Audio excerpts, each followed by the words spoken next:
Right, I suppose last last presentation of this session, I'll talk to you about assessment a little bit. I don't know about you, but I certainly am under the cosh in terms of having to deal with assessment several times a year. And again, I don't know about you, but I've certainly been in a position where I've inherited someone else's module, so I have to deal with their assessment package, with their assessment instruments to start with. So I suppose I'm going to take you through a little bit of a journey of just such an event. I did inherit a module, I did inherit an assessment package, I did inherit a number of assessment feedback instruments there, which I used as given for the first year, as most of us do. And then I thought, well, surely we can do a bit better. Surely I can reduce a little bit the marking load. We're talking here about a large module that I've taken over, managing decisions, what's called. About 450 students, a large teaching team. There were some issues there with consistency, so on and so forth. So that's what I've tried to address. So a very quick outline is just what I've said. I've also looked at some of the feedback that students were getting, I was getting from students, and it seemed to be quite important, though it may sound trivial to you, but it seems quite important that students get feedback on one page. You know, I don't know about if you've met this challenge, but if you give students something to read, which is over a page, you know, that could well be a challenge at times. So quite a number of conflicting criteria there. I'm going to take you through, as I said, what I've come up with and see what you think, and see if this is something you might be interested in. So I've, as I said, taken feedback from students, taken feedback from colleagues. I've gone through a few cycles of refinement with this tool. It's still evolving, though I suppose, I'll come back to that point a little later, is what the tool is what I would consider these days to be a mature tool. So it's gone through a few cycles of development. It's it's book free. It's students are happy with it, tutors are happy with it. So it's quite decent from that point of view. This is what I got. I suppose you're all familiar with. This is what I inherited, I should say. A much loved sort of grid thing, and what you're supposed to do is, of course, sort of colour some of these areas in, highlight some of these areas, and say, okay, you're here in relation to this criteria, you're there in relation to that criteria, so on, so forth. I've also inherited something like this, where you have a number of assessment criteria here where tutors were supposed to fill in sort of freehand the feedback sheet. What do you think of this one? It's hard work, isn't it? I mean, it's brilliant. Yes, it would be ideal, perhaps in an ideal world, perfect, because you can individualize that feedback right down to the minute level. But I'm afraid, in terms of workloads, in terms of 3 weeks turnaround and whatnot, and by the way, when I inherited this, it was 4 weeks, not 3 weeks as it's now. So I thought, this ain't going to fly, this isn't going to work. There's issues of consistency, in terms of the language that various tutors use to feedback. So I thought we have to do a bit better than this. So I picked up a number of issues. Time, as I said, I don't know if you feel that in terms of your work planning, the time you're given for marking reflects the actual work. I don't know, maybe you do. Having got a role of such a group leader as well, I realised that the time I'm able to give our colleagues, for various marking duties and all that, doesn't really compensate what happened in practice. So, amount of time, clarity of feedback, clarity and consistency, I suppose I should say. With the best will in the world, with the best induction in the world, with the best hand-holding in the world in terms of your tutors team, the language that is used by various tutors tends to be a little bit different. So that issue of consistency is quite important there. And various enhancements, I'll touch on these. I mentioned the one-pager earlier on. And the ability to work offline. I mean, some of you may well have used or using rubrics or other similar mechanisms that Blackboard allows us to use these days. Well, I don't have a problem with that. I like to be able to use a tool that doesn't require me to be online. When I travel, when I wait for my daughter during the ballet classes, you know, the usual. So I like to be able to work offline. This is what I've come up with. Now, this is not the actual Excel tool, but I'll fire up one of the versions of the assessment tool as is in Excel, so you can get a better sort of understanding of what we're talking about here. 2 or 3 immediate comments. Of course, all of this can be pre-filled. All of these bits and bobs, can be can be pre-filled. Task details and all that can be pre-filled. This is where the student name goes. Sorry, this clicker seems to be interacting with Excel as well. So I should use my hand. I should use my hand to point out. I think the clicker does interact with Excel. This is where you would put the name of the student. This is where you would put the freehand part of your feedback, so the personalised part of the feedback. And these are a bank of fairly standard statements about the performance achieved by students in relation to various assessment criteria. And you say, well, how do these work? Well, let's say for this particular section, I want to give the student a mark of, I don't know, tell me a mark. 56. 56%, there it is. The text associated with that particular assessment criteria in terms of the feedback, even if that student changes automatically depending on what mark you're giving. So let's assume the student has done a bit better here. There we are. Let's assume this is, sorry? Fail, 25. Fail 25, yeah, that's not particularly good. And maybe this is sort of just about enough to give it a pass. This is the tool designed, or I suppose refined for a module with for an assessment task with 4 assessment criteria. You can alter the weighting of the various assessment criteria fairly easy. And of course, being Excel, calculating the final mark, it's a double, simple formula there based on weightings, and you don't have to do any manual calculation work, which you might have done, or you might have needed to do if you didn't use something like this. Of course, there's other bits and bobs, the name of the marker, date of marking. I mean, again, being Excel and all that, if I mark today, it's very easy.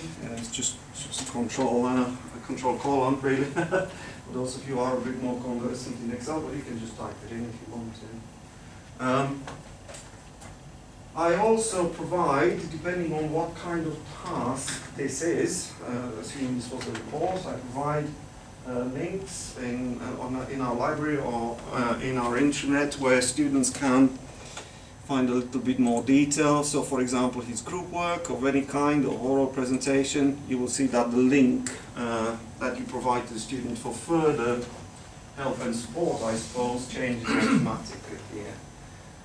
So that's just, I suppose, enhanced feedback. Call that enhanced feedback. It's not necessarily strictly related to this particular task, but it's something that you might want to do there. Of course, once you've done this, you may well want to save it as a PDF, and that's what I personally do. Just type student name there, save it as a PDF, and what you get is the one-pager, very neatly sort of laid out. You can print this off, though I have to be honest, I don't do that these days. I will upload this output on the Blackboard site in the Grade Center. So in the Grade Center, you can go straight to the Grade Center, attach this PDF file. Of course, the column in the Blackboard site in the Grade Center would be hidden until all of the tutors have completed their marking, until internal moderation has taken place, so on and so forth. You will notice that you can introduce little niceties along the way. For example, this statement here, which encourages students to ask for further oral feedback from the tutors if they so wish. Or indeed, much more process-oriented statements, such as the one at the bottom here. You know, most of the time when now marks are released, they have not yet been externally moderated. So, you know, it's always good to sort of say that to students or remind your students of that. So, going back to our presentation, as I said, this is just a screenshot of that. This is the PDF version of the same thing. 2 or 3 words about future work, I suppose. You can adapt this for any modules. You can change the number of assessment criteria. You can change the bank of standard feedback statements, depending on the mark you give, so on and so forth. I'm saying that it's a mature tool in the sense that it's gone through plenty of development cycles, plenty of feedback from both tutors and students, so I know it's reliable, I know it works. I keep, I suppose, making small enhancements to it as required and as needed. Those kind of extra bits of information there, you can have them in fairly easy.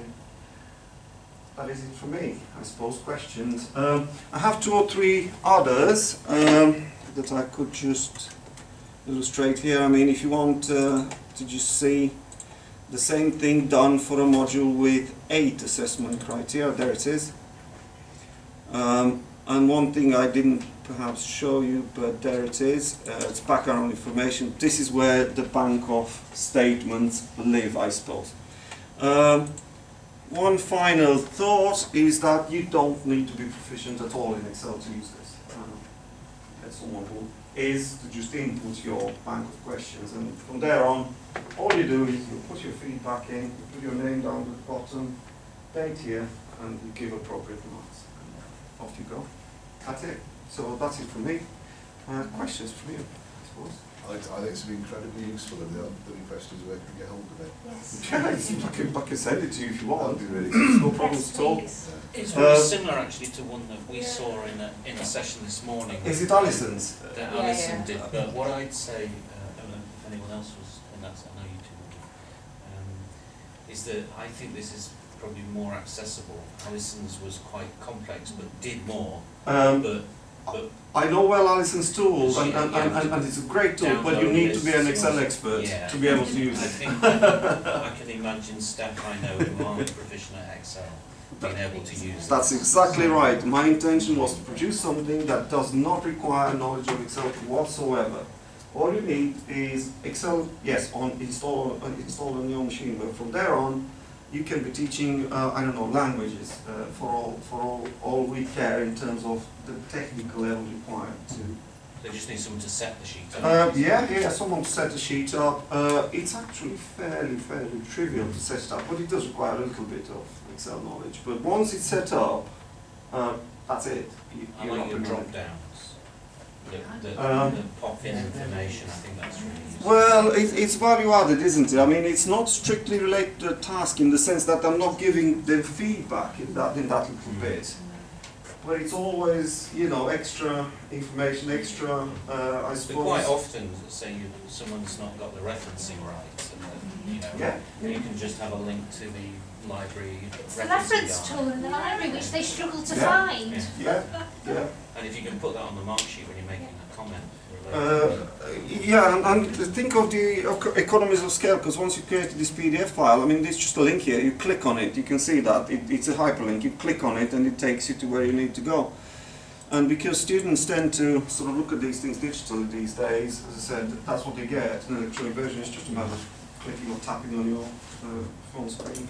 You might have said this, I'm sorry, but can you sort of mass upload students into that as well? So is it quite easy in that respect to sort of have all of your students down at the bottom waiting, or half of them? No, or that's the something like difference that? between. That's the difference between mine and Alison's. Yes, I know Alison's So you have can to do input that. yours individually. Type You have to input them individually, yes. Okay, that's not a bad thing. though, is it? Well, I mean, most of my modules, it's like up to 60 students, so I don't mind typing the names, and if you've got 250 students, Alison's is going to look more and more.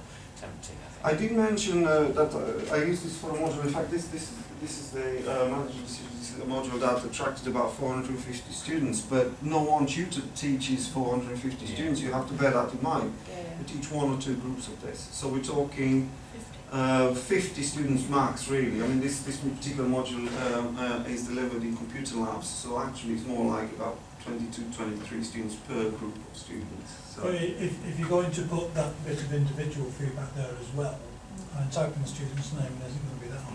No. absolutely not. I mean, for me, it's a few extra characters. As I said, yes, you would just sort of have to put that.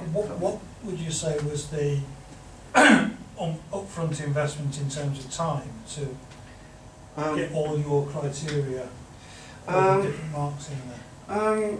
You mean this Yeah, bank of all statements? those Well, not a lot actually, because it's really a copy and paste job if you want to start with something like this.